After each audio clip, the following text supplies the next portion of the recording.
తడి మసాలాతో బిర్యానీ ఎప్పుడైనా ట్రై చేశారండి? మా సైడ్ ఎక్కువగా ఇలాగే ప్రిపేర్ చేస్తూ ఉంటారు. అదే ఈరోజు చేస్తున్నానండి. హాయ్ అండి, అందరూ ఎలా ఉన్నారు? Welcome back to my channel. First అయితే బిర్యానీ స్పైసెస్తో కలిపి ధనియాలు, జీలకర్ర, అలాగే కొంచెం గసగసాలు, అలాగే అల్లం వెల్లుల్లిపాయ కూడా ఇందులోనే వేసేసుకుని కొంచెం వాటర్ వేసుకుని మెత్తటి పేస్ట్లా చేసుకోవాలండి. దీన్ని మొత్తాన్ని తడి మసాలా అంటారనమాట. దీన్ని ఇంకొంచెం నేను బెటర్ చేశాను అనమాట. ఇది ఎలా అంటే మనకి కర్రీ లేకపోయినా కానీ తినేయచ్చు అనమాట. అంత బాగుంటుంది. ఎప్పుడైనా ఊరు వెళ్ళినా కానీ లేకపోతే మార్నింగ్ లంచ్ బాక్స్లో కూడా ఇలాగ ప్రిపేర్ చేసి పెట్టుకోవచ్చు అనమాట.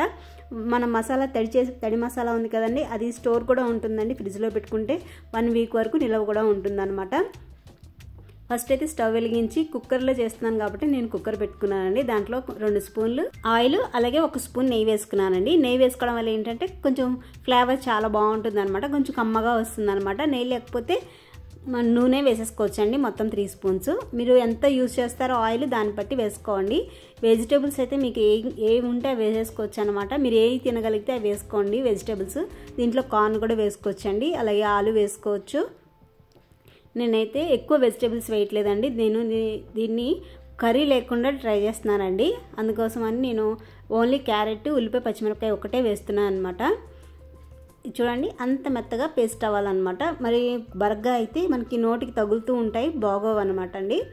ఇది మెత్తని పేస్ట్లా చేసుకొని అవి మనం వేసుకున్న ముక్కలు ఉన్నాయి కదండి, అవన్నీ వేగిపోవాలన్నమాట. వేగిన తర్వాత ఈ మసాలా వేసేసి ఇది కూడా వేగాలండి. కొంచెం ఆయిల్ పైకి వచ్చేంత వరకు వేగాలన్నమాట. లేకపోతే పచ్చి స్మెల్ వచ్చి మనకి ఫ్లేవర్ అంతా తేడాగా ఉంటుందన్నమాట. అంత ఫ్లేవర్ఫుల్గా ఉండదు. పేస్ట్ అంతా వేసేసి కావాలంటే మనం మిక్సీ జార్లో నీళ్ళు కూడా పోసి ఆ నీళ్ళు కూడా వేసుకోవచ్చండి. అదిగోండి, అలాగా నూనె తేరుతుంది కదా, అప్పుడు నేను కారము, అలాగే కొంచెం పసుపు, అలాగే కొంచెం పెరుగు కూడా వేస్తున్నానండి. దీనివల్ల ఏంటంటే మనం కర్రీ లేకపోయినా కానీ ఈ రైస్ తినేయచ్చండి. మనం జర్నీ చేసేటప్పుడు చాలా బాక్సెస్, కర్రీకి ఒకటి, ఇలా మళ్ళీ అన్నానికి ఒకటి, వేరే ఇంకోటి తీసుకెళ్ళక్కర్లేదనమాట. ఇది ఒక్కటే ఒక బాక్స్లో సర్దేసుకుని తీసుకెళ్ళిపోవచ్చు. అలాగే లంచ్ బాక్స్లో కూడా తీసుకెళ్ళొచ్చండి. అలాగే ఇంటికి ఎవరైనా సడన్గా వచ్చారనుకోండి, ఫ్రెండ్స్ అండ్ ఫ్యామిలీ మెంబర్స్, వాళ్ళకి కూడా తొందరగా అయిపోతుంది కదా, ఒక ½ అన్ అవర్లో అయిపోతుంది అనమాట. ఇలా చేసి పెట్టామంటే చాలా త్వరగా అయిపోతుందండి. అలాగే పెరుగు వేసుకొని మంచిగా అది కూడా ఆయిల్ తేరేంత వరకు మంచిగా వేగించుకోవాలన్నమాట. ఇది ఒకసారి ట్రై చేయండి ఎవరైనా కానీ. ఇంతకుముందు ఎవరైనా ట్రై చేసి ఉంటే కనుక నాకు కామెంట్ చేయండి టేస్ట్ ఎలా వచ్చిందో. ఇది చూసి ట్రై చేసినా కానీ కామెంట్ చేయండి ఎలా వచ్చిందో, మీకు ఎలా వచ్చిందో.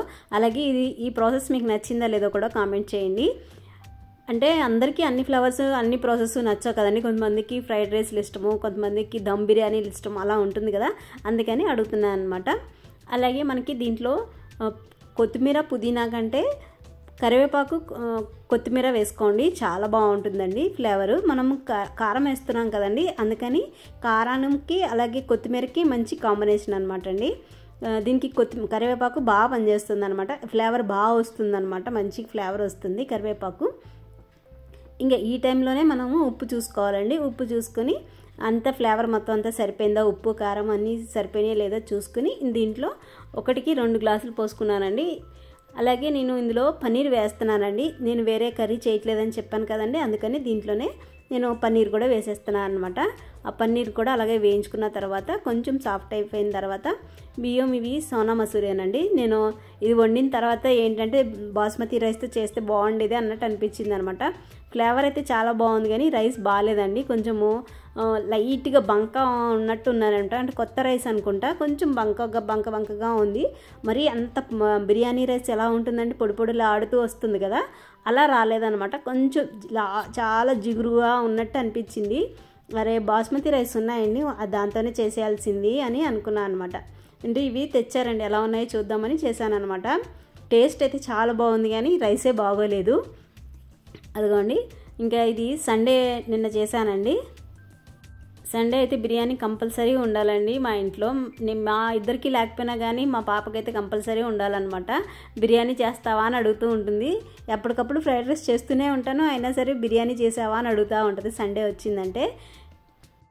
రైస్ అంతా పొడిలాడుతూ బాగానే వచ్చింది కానీ అక్కడక్కడ బంకగా అనిపిస్తుంది. అంటే కొత్త రైస్ ఉంటుంది చూడండి, బంకగా అలా ఉందన్నమాట. టేస్ట్ అయితే చాలా బాగుందండి. నేను వేరే కర్రీ చేయలేదు కదా, ఓన్లీ రైతా చేసి పెట్టేశాను అనమాట. మా అమ్మకి అయితే సూపర్గా నచ్చింది, తినేసింది అనమాట. ఆమె ఎక్కువ ఏమంటారు ఉల్లిపాయ పెరుగు వేసుకుని తింటుందండి. ఎందుకంటే కొంచెం ఘాటుగా ఉంటుంది కదా, అందుకని ఎక్కువ తినదు, కర్రీ వేసుకుని తినదనమాట. ఎప్పుడు చేసినా కర్రీ చేసినా కానీ ఓన్లీ పెరుగు, ఉల్లిపాయ పెరుగు ఉంటుంది కదండి, అది వేసుకొని తింటుంది అనమాట.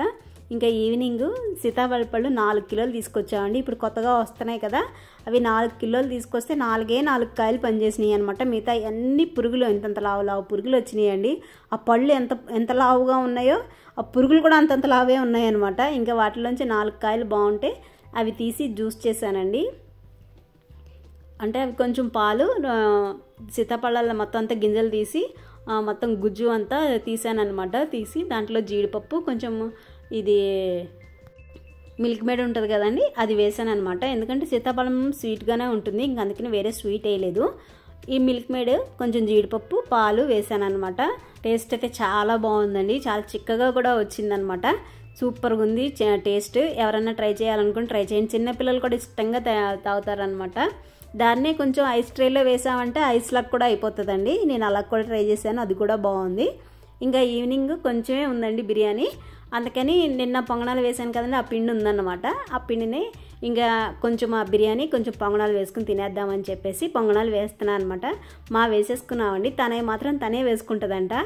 మేమిద్దరము చేంజ్ అయ్యామండి, క్యారెక్టర్లు చేంజ్ అయ్యామన్నమాట. ఇదిగోండి మా పాప రెడీ అయింది కదా, నుదుటిన బొట్టు, మళ్ళీ బొట్టు కింద బొట్టు, మళ్ళీ ముక్కు పొడుకు కింద కూడా బొట్టే పెట్టుకుంది. అంటే నేను ముక్కు పడుకుంటుంది కదా నాకు, అందుకని ముక్కు పడుకు కూడా బొట్టే పెట్టుకుంది అనమాట. నా టిఫిన్ నేనే వేసుకుంటానని ట్రై చేస్తుందండి. ఎప్పుడైనా కానీ నేను ఇలాగా ఎంకరేజ్ చేస్తూ ఉంటాను అనమాట. ఎందుకంటే మా అమ్మాయి కొంచెం హైపర్ యాక్టివ్ అనమాట, దేని మీద కాన్సన్ట్రేషన్ పెట్టదు అనమాట. అందుకోసమని ఏం చేస్తూ ఉంటానంటే, తను ఎప్పుడైనా ఏమైనా పని చేస్తాను అని అంటే కనుక తనని కంపల్సరీ దాని మీద ఇన్వాల్వ్ అయ్యేలాగా చేస్తానమాట. దానివల్ల దానికి కొంచెం ఇన్వాల్వ్మెంట్, ఇంట్రెస్ట్ అన్నీ కలుగుతాయి కదండి. ఒక పని చేస్తుంటే ఎలా చేయాలి, దాన్ని ఎంత కేర్గా చేయాలి, అవన్నీ ఇంట్రెస్టింగ్గా చూస్తూ ఉంటారు కదా, అబ్జర్వ్ చేస్తూ ఉంటారు కదా. అందుకోసం నేను దగ్గరగానే ఉన్నానులేండి, దగ్గర ఉండి నేను దాన్ని గైడ్ చేస్తూ ఉన్నాను అనమాట. దీనివల్ల వాళ్ళకి కాన్సన్ట్రేషన్ పెరుగుతుంది, అలాగే కొంచెం పర్ఫెక్ట్గా చేయడం కూడా నేర్చుకుంటారనమాట అండి. మనం ఏదైనా పని చేసామంటే పర్ఫెక్ట్గా చేయాలి కదా, దానికి నేను చిన్నప్పటి నుంచి అదే అలవాటు చేశాను అనమాట. ఏ పని చేసినా కానీ పర్ఫెక్ట్గా చేయాలి అని చెప్పి, అంటే తన వయసుకు తగ్గట్టు తన బొమ్మలు ఉంటాయి కదండి, అవన్నీ ఆడుకుని మొత్తం ఇల్లు అంతా చల్లాచెదరు చేసేస్తుంది కదా, అవన్నీ మళ్ళీ తీసి తన బాస్కెట్లో వేసుకోవాలి, మళ్ళీ అక్కడంతా క్లీన్గా ఉంచుకోవాలి.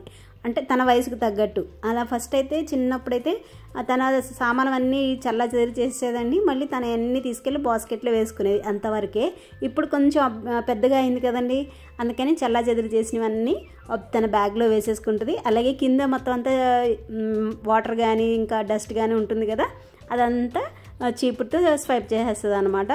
అంతవరకు నేర్చుకుంది ఇప్పటి వరకు. అలాగే తనకి కావాల్సిన కోడిగుడ్డు అట్టు ఎలా అంటే, కోడిగుడ్డు ఇంకా పగలగొట్టడం రాదనమాట. నేను పగలగొట్టి అన్నీ ఇస్తూ ఉంటే తను వేసుకుని మళ్ళీ తనకి ఫ్లిప్ చేసుకుంటూ ఉంటుంది అనమాట. ఇప్పుడు ఫ్లిప్ చేయడం నేర్చుకుంది కదా, అది అలాగే అట్టు కూడా ఫ్లిప్ చేయడం నేర్చుకుంది అనమాట. దీనివల్ల ఏంటంటే పిల్లలకి మంచిగా కాన్సన్ట్రేషన్ ఉంటుందండి, అలాగే దేన్ని ఎలా హ్యాండిల్ చేయాలో కూడా తెలుస్తూ ఉంటుంది. మనం ఎంత ప్రెషర్ పెట్టి ఏది మనం చెయ్యాలో అది. మనం ఇప్పుడు ఎగ్ పగలగొట్టామనుకోండి, వాళ్ళు ఫోర్స్గా పగలగొట్టేస్తే ఎగ్ అంతా మొత్తం అంతా అయిపోతుంది కదా, అలా కాకుండా మనం ఎంత ప్రెషర్ పెడితే ఎంత ఎలా వరకు ఉంటుందో అవన్నీ నేర్చుకుంటూ ఉంటారనమాట. అందుకే నేను తనకి ఇంట్రెస్ట్ ఉంటే మాత్రం కంపల్సరీ ఎంకరేజ్ చేస్తూ ఉంటాను అనమాట. ఇదేనండి వాళ్ళకి వీడియో నచ్చితే కనుక లైక్ చేసి కామెంట్ చేయండి. అంతవరకు ఉంటాను. Take care and by by.